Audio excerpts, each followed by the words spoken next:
हम सब सेलिब्रेशन कर रहे हैं। आज हमारा छठा दिन है जिसमें हम देख रहे हैं शिक्षाएं क्या हैं श्री गुरु नानक देव जी की, और किस किस तरह से उन्होंने हमें व्यवहारिक शिक्षाएं दी हैं। एक होता है कि खाली बता दिया, एक होता है कि प्रैक्टिकल करके दिखाया हमें। मेरे ख्याल से तो आप लोगों के लिए तो इसमें बहुत सारी इंफॉर्मेशन ही नहीं होगी, पहली बार सुन रहे हैं। मैं तो बचपन से लेके अब तक सुनते सुनते तकरीबन समझो कि रट ही लिया है, लेकिन वो जिंदगी में कितना उतरा है वो ज्यादा जरूरी है, रटना उतना जरूरी नहीं है। शायद ये मेरे आगे सोल प्लान में ये था। और तकरीबन जितनी भी मैं आपको साखियां शेयर करती हूँ, गुरुद्वारों का इतिहास बताती हूँ गुरुओं का, तो मतलब 90% जगह पे तो मैं गई हुई हूँ इंडिया में। जब बात करते हैं तो फिर थोड़ा सा एक कनेक्टेडनेस फील होती है, तो सब चीजें रिवाइज हो जाती हैं कि ऐसे गए थे, ऐसे हाँ हमने देखा है अपनी आंखों से। जब आंखों से एक चीज देखी होती है ना तो उसका इफेक्ट ही अलग होता है। बाबा नानक शाह फकीर, हिंदू का गुरु मुसलमान का पीर।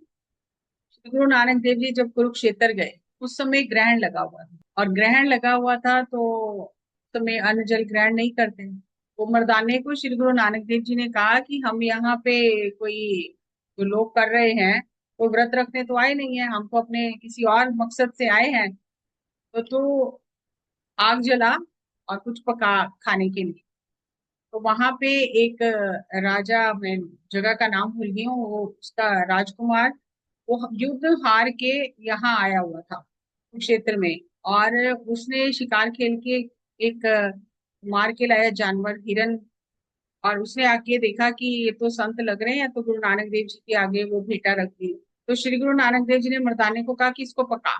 अब मर्दाने ने जब पकाया तो जब पकने लगा तो उसमें से स्मेल आई तो सारे पंडित और जो भी लोग थे ब्राह्मण वो सब इकट्ठे होके आ गए कि आज के दिन तो कोई खाने पीने से भी परहेज करता है और तुम यहाँ आके मांस पका रहे हो, अपना भी धर्म भ्रष्ट कर रहे हो, हमारा भी धर्म भ्रष्ट कर रहे हो। और जब वो लोग बहुत लाठियां वगैरह उठा के झगड़ा करने आए तो श्री गुरु नानक देव जी ने कहा कि ज्ञान में बात करो, ये ऐसे झगड़ा नहीं करो, ज्ञान में बात करो। कुछ ब्राह्मण जो समझदार थे तो उन्होंने कहा कि ये तो ऐसे तो नहीं लगता है कि इन्होंने जानबूझ के ये सब किया है, तो ये तो कोई सिद्ध पुरुष लग रहे हैं। तो एक ब्राह्मण जो था उसने सबको हटा के श्री गुरु नानक देव जी से वार्तालाप शुरू किया। तो वहां पर श्री गुरु नानक देव जी ने एक शब्द उच्चारण किया, जिसका अर्थ ये था कि तुम ये कह रहे हो कि हमने मांस पकाया है, क्या कौन सी ऐसी चीज है जो मांस नहीं है। पूरा शब्द तो मैं नहीं ले रही हूँ। तो श्री गुरु नानक देव जी ने क्या, मांस मांस करके मूर्ख लोग जो हैं वो झगड़ा करते हैं। अब हमारे सिख धर्म में क्या किया जाता है, बस इतनी बात ही बताई जाती है कि श्री गुरु नानक देव जी ने वहां पर मर्दाने से मांस पकवाया, और फिर वो उन्होंने कहा कि मूर्ख लोग मांस मांस के लिए झगड़ा करते हैं, तो मतलब हमें अलाउड है, हम खा सकते हैं। लेकिन ये बात अधूरी है। कहते हैं आधी अधूरी बातें ना अर्थ का अनर्थ कर देती हैं। तो जब श्री गुरु नानक देव जी ने उन्हें उपदेश दिया, समझाया, तो श्री गुरु नानक देव जी ने कहा कि मांस और साग मतलब शाकाहार और मांसाहार में क्या अंतर है, ये जब तक ध्यान नहीं करेंगे, ज्ञान नहीं होगा, इस बात की समझ नहीं आएगी। जो चीज अपनी जान बचाने के लिए भागती है और जिसको काटने से, पकाने से पाप होता है, वो मांसाहार गिना जाता है। और जो चीज साग सब्जी है वो मनुष्यों के लिए कुदरत ने बनाई है, उसको खाने से पाप नहीं होता है, लेकिन जीव हत्या करके खाने से पाप होता है। जब श्री गुरु नानक देव जी ने उन लोगों को ये समझाया, कहा कि आप पंगत लगा के बैठ जाओ सारे, और मर्दाने को कहा कि ये जो पकाया है हमने इसमें से सबको प्रसाद बांट। देखो गुरु के वचन मानना कितना कठिन होता है। अब देखने में तो ये लग रहा है कि मांस पका है और सारे ब्राह्मण हैं, पंडित हैं, व्रत रखा हुआ है, और श्री गुरु जी कह रहे हैं कि बैठ जाओ और सब मिल बांट के इसको खाओ। तो जब मर्दाने ने वो बांटना शुरू किया तो उसमें से कड़ा प्रसाद निकला, जो आप गुरुद्वारे में देखते हो कड़ा प्रसाद बनता है, तो उसमें से कड़ा प्रसाद निकला। अब ये आधी अधूरी बातें हम जब सुनते हैं तो हमें लगता है कि उन्होंने मांस पकाया इसलिए हम भी पका के खा सकते हैं, लेकिन ये बहुत ऊंची अवस्था है जो गुरु ही कर सकते हैं, कि किसी भी पदार्थ के रूप को बदल सकते हैं। और अगर आपने स्वामी रामा की बुक पढ़ी हो या और बहुत सारे सिद्ध पुरुषों की पुस्तकें पढ़ी हो, स्वाध्याय किया हो, तो उसमें स्वामी रामा एक संत के पास जाते हैं और वो उन्हें कहते हैं कि नदी के पास जो नीचे पहाड़ी के नीचे जो नदी बह रही है वहां पे एक मनुष्य मरा हुआ है, उसका मांस काट के लाओ। तो स्वामी रामा बड़े परेशान होते हैं और फिर उन्होंने उनके गुरु ने भेजा होता है तो मांस काट के लेकर जाते हैं। वो पकाते हैं मांस को और उसको कहते हैं कि बैठ जाओ खाओ। तो वो बड़ी उन्हें घिन आती है कि ये मनुष्य का मांस, वैसे तो जीव का नहीं खाना चाहिए, मरे हुए मनुष्य का मांस कैसे खा सकते हैं। लेकिन उन्हें गुरु की बात याद आती है कि वो परीक्षा लेंगे और तुम घबराना मत। तो वो बैठ जाते हैं खाने के लिए। जैसे ही वो उनको पत्तल देते हैं उसमें देखते हैं तो उसमें से रसगुल्ले निकलते हैं। तो कोई भी जो सिद्ध पुरुष होता है जिसके पास शक्तियां होती हैं वो पदार्थ का रूप बदल सकता है। तो हम जरा सा कल्पना करके देखें कि अगर कोई योगी, कोई सिद्ध पुरुष के पास इतनी सिद्धियां होती हैं, वो पदार्थ का रूप बदल सकता है, तो गुरुओं के पास कितनी शक्तियां होंगी कि वो जो किसी भी पदार्थ का रूप बदल सकते हैं। जब श्री गुरु नानक देव जी ने भाई लैना जी की परीक्षा ली थी और कहा था मुर्दा खाओ, और उन्होंने कहा कि सिर की तरफ से खाऊं कि पैर की तरफ से खाऊं, तो कहा सिर की तरफ से खाओ। और जब उन्होंने उस मुर्दे से चद्दर हटाई तो मुर्दा नहीं था, वहां पर कड़ा प्रसाद था। तो गुरु में ये कला होती है कि वो किसी भी पदार्थ के रूप को बदल सकते हैं। अब ये एक पुस्तक है, उसमें मैंने पढ़ा था, पुस्तक का नाम याद नहीं है, कि 7 तरह के प्राण होते हैं। जैसे हम तो समझते हैं सांस ली और सांस ऑक्सीजन अंदर गई या विश्व शक्ति अंदर गई और कार्बन डाइऑक्साइड बाहर आई। लेकिन उसमें उन्होंने बताया कि 7 तरह के प्राण होते हैं। जैसे हमारे 7 शरीर हैं, तो हमारा जो सांस ले रहे हैं ये सूक्ष्म रूप में 7 प्राण है। और ये अलग अलग शरीर में वो सूक्ष्म प्राण जाता है। और उसमें उन्होंने ये वर्गीकरण करके बताया कि एक तो हम इंसान है, सांस लेते हैं सांस छोड़ते हैं, हमारा सर्वाइवल मोड में हम जिंदा रहते हैं। एक जो उससे सूक्ष्म प्राण जो सूक्ष्म दूसरे शरीर में जाता है, तो कौन कौन सी सिद्धियां प्राप्त होती हैं। जब वो प्राण तीसरे में जाता है तो कौन सी सिद्धियां प्राप्त होती हैं। जब चौथे में जाता है तो कौन सी सिद्धियां प्राप्त होती हैं। जो आप ये सुनते हो ना, चमत्कार हुआ कि हाथ ऐसे आकाश में किया तो विभूति निकल आई या सोने की चेन निकल आई, ऐसे आप बहुत सारी चीजें हम सुनते हैं। तो वो ये सारा प्राणों का खेल है कि कौन से शरीर तक वो साधक या वो जो संत है वो पहुंचा है, तो उस शरीर के हिसाब से फिर वो सिद्धियां वो प्रकट कर सकते हैं।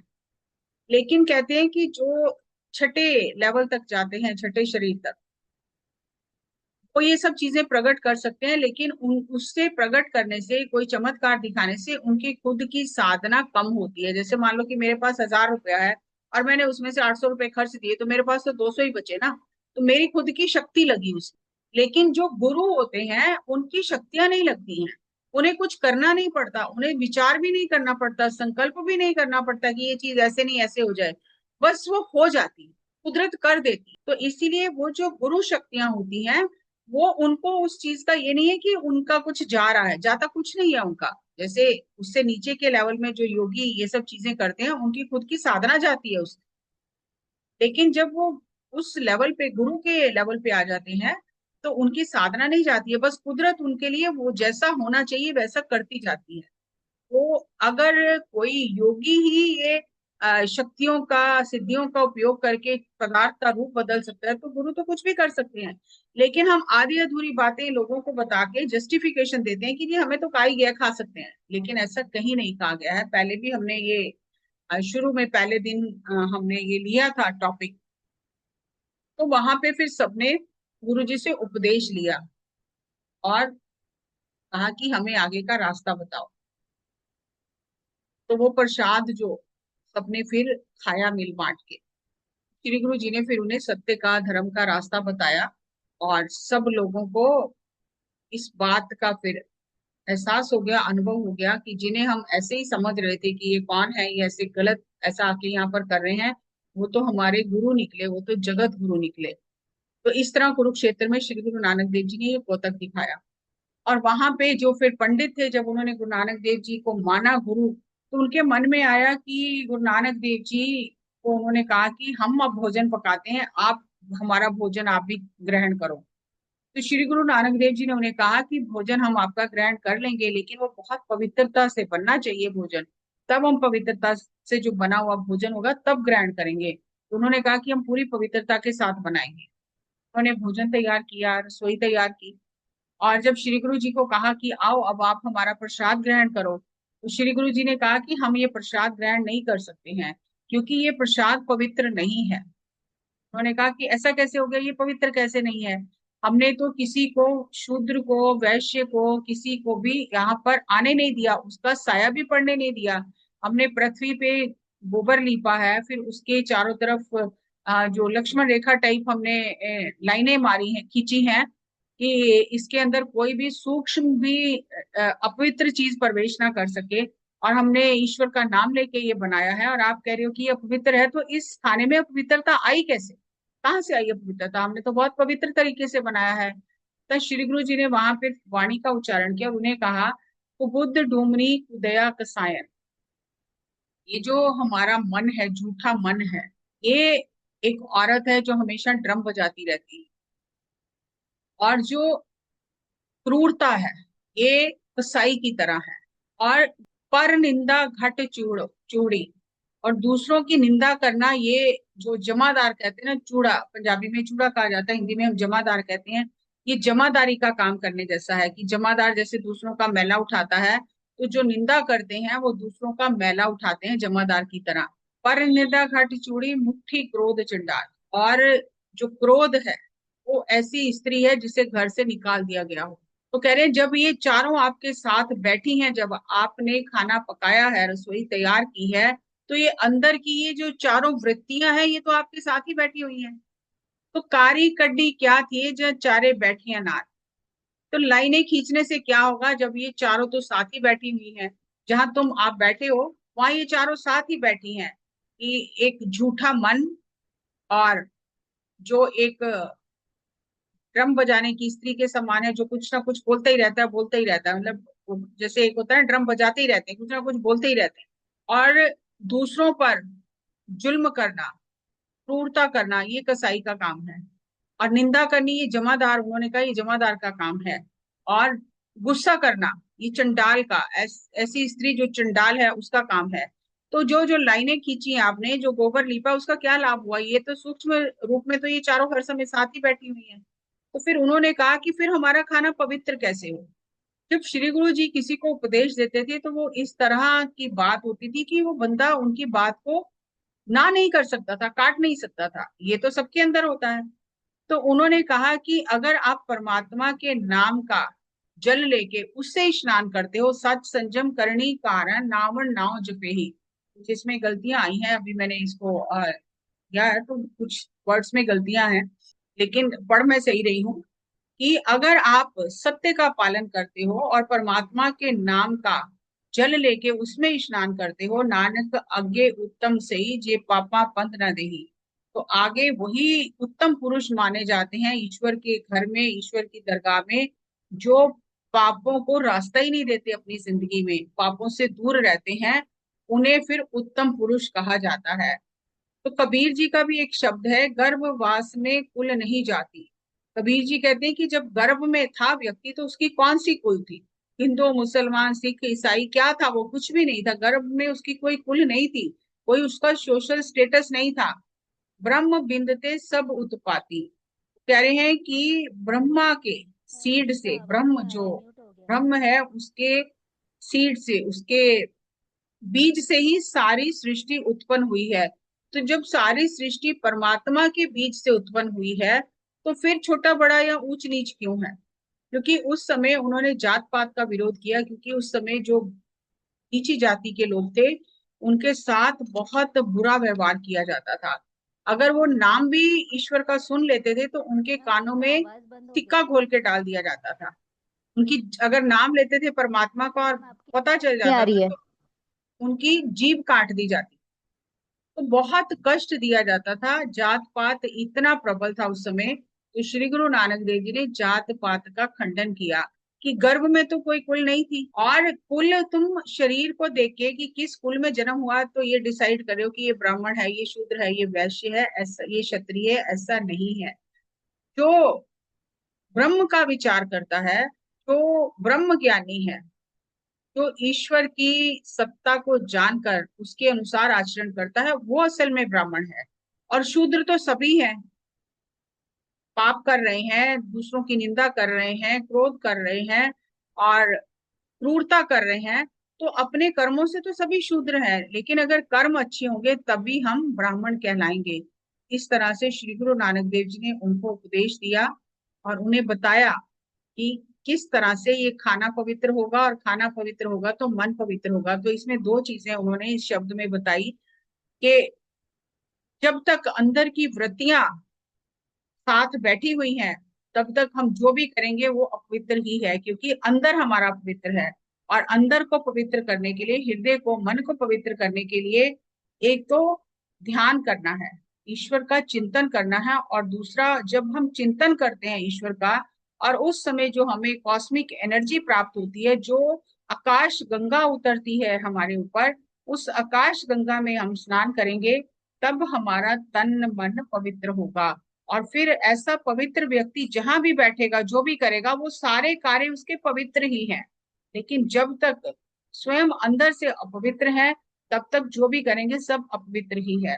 तो अगर दोनों साखियों का हम निचोड़ निकालें, तो दोनों में ये बात सामने आती है कि एक तो जब तक ध्यान नहीं करेंगे सही ज्ञान नहीं मिलेगा, और सही ज्ञान नहीं मिलेगा तो क्या खाना चाहिए क्या नहीं खाना चाहिए इस चीज का ज्ञान ही नहीं होगा।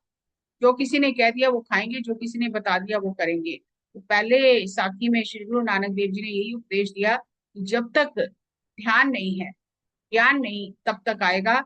और जब तक ज्ञान नहीं आएगा, क्या सही है क्या गलत है, क्या खाना चाहिए क्या नहीं खाना चाहिए, इसका पता नहीं चलेगा। और दूसरी साखी में भी उन्होंने यही कहा कि कोई जात से ब्राह्मण नहीं है, कोई जात से शूद्र नहीं है, कोई जात से क्षत्रिय या वैश्य नहीं है। जिसके कर्म अच्छे हैं, जिसके कर्म ब्राह्मण, मतलब जो ब्रह्म का विचार करता है, ब्रह्म में विहार करता है, वो ब्राह्मण है। और गर्भ में तो कोई कुल थी नहीं। हमें ध्यान करना है, और ध्यान करके वो जो आकाश गंगा हमारे ऊपर उतरेगी, जब आकाश गंगा का जल हम ग्रहण करेंगे, उसमें स्नान करेंगे, तो हमारा तन और मन पवित्र होगा। और जब तन और मन पवित्र होगा तो उस पवित्र तन और मन से जो भी किया जाएगा वो सभी कर्म पवित्र होंगे। तो आज आके बात वही आती है, ध्यान से ज्ञान, ज्ञान से मुक्ति। जो पत्री जी ने हमें सिर्फ छोटे से सूत्र में समझा दिया, ध्यान से ज्ञान, ज्ञान से मुक्ति। जब तक वो अंदर से ज्ञान नहीं आएगा, पुस्तकें पढ़ने से या मेरे बताने से या मुझे कोई सुना रहा है उससे वो ज्ञान नहीं, वो तो जानकारी है, इंफॉर्मेशन है। और इंफॉर्मेशन जरूरी है। अगर मान लो मुझे यहाँ से बॉम्बे जाना है, तो मुझे 10 लोगों से पूछना पड़ेगा ना कि कैसे जाना है, कितना टाइम लगता है, कौन सी ट्रेन जाती है, कौन जल्दी पहुंचाती है, फ्लाइट में कितना टाइम लगता है, कितना खर्चा होता है, सब जानकारी लूंगी तभी तो प्लान करूंगी। तो ये जो हम सत्संग करते हैं, ये जो हम विचार करते हैं, तो ये हम जानकारी ले रहे हैं कि अच्छा इसलिए आत्मा आई है, ये करना है, ये जरूरी है, हम जानकारी इकट्ठी कर रहे हैं। लेकिन जब खुद ध्यान करेंगे और खुद अनुभव से ज्ञान होगा, असली ज्ञान वही है जो हमें इस भवसागर से पार करेगा। जो मुझे समझ में आया मैंने आपके साथ शेयर किया। बहुत बहुत धन्यवाद जी। Thank you. Thank you.